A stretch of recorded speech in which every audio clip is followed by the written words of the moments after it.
நெல்லிக்காய் கொட்டையை இனி தூக்கி போடாதீங்க. வெள்ளை துணியில் வைத்து நெல்லி பரிகாரம் செஞ்சு பாருங்க. தேங்காயில் தீபம், எலுமிச்சை பழத்தில் தீபம், எல் தீபம், அகல் தீபம், பூசணி தீபம் என வகை வகையாக கோயில்களில் தீபம் ஏற்றுவதை நாம் பார்த்திருப்போம்.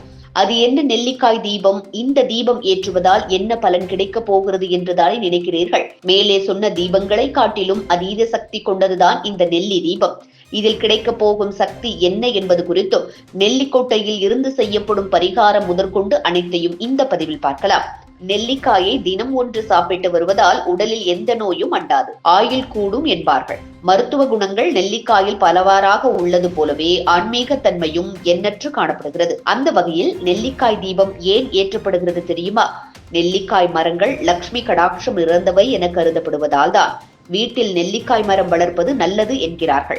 அது மட்டுமல்ல, நெல்லிக்காயில் திருமால் வாசம் செய்வதாகவும் நம்பப்படுகிறது. எனவே நெல்லி மரம் வடக்கு அல்லது கிழக்கு திசைகளில் வளர்க்கலாம். எக்காரணம் கொண்டும் தெற்கு பக்கத்தில் நெல்லி மரத்தை வளர்க்கக்கூடாது.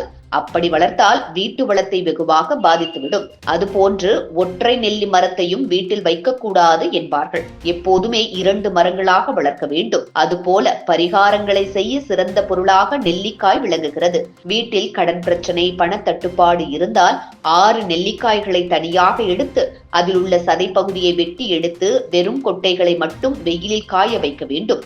பிறகு ஒரு வெள்ளை துணியில் நெல்லிக்காய் கொட்டைகளை சேர்த்து முடிச்சாக கட்டி வீட்டின் வடகிழக்கு திசையில் வைத்துவிட்டால் போதும். இதனால் உங்களது நிதி நிலைமை சீராகி தடைப்பட்ட வருமானமும் தடையின்றி கிடைக்கும். வீடு மட்டுமின்றி தொழில் செய்யும் இடங்களிலும் வடமேற்கு மூலையில் கட்டி வைத்து விடலாம். இதனால் தொழிலில் ஏற்படும் தடைகள் விலகிவிடும். ஆனால் இதனை வாரத்திற்கு ஒரு முறை மாற்றிவிட வேண்டும். அதுபோல இழந்த அனைத்தையும் மீட்க வேண்டுமானால் நெல்லிக்காய் தீபம் ஏற்றலாம். இதற்கு நெல்லிக்காயின் மேற்புறத்தில் சிறிது பள்ளமாக தூண்டிக் கொள்ள வேண்டும். அதே போன்று கீழ்ப்புறமும் சற்று தட்டையாக இருக்கும் அளவுக்கு வெட்டி எடுத்து விட வேண்டும். இப்போது திரியை நெய்யில் நனைத்து பிறகு அதனை நெல்லிக்காயில் வைத்து விளக்கேற்ற வேண்டும். விசேஷ நாட்களில் இப்படி விளக்கேற்றினால் இழந்ததை மீண்டும் பெற முடியும் என்பது ஜோதிட சாஸ்திரங்களில் சொல்லப்படுகிறது.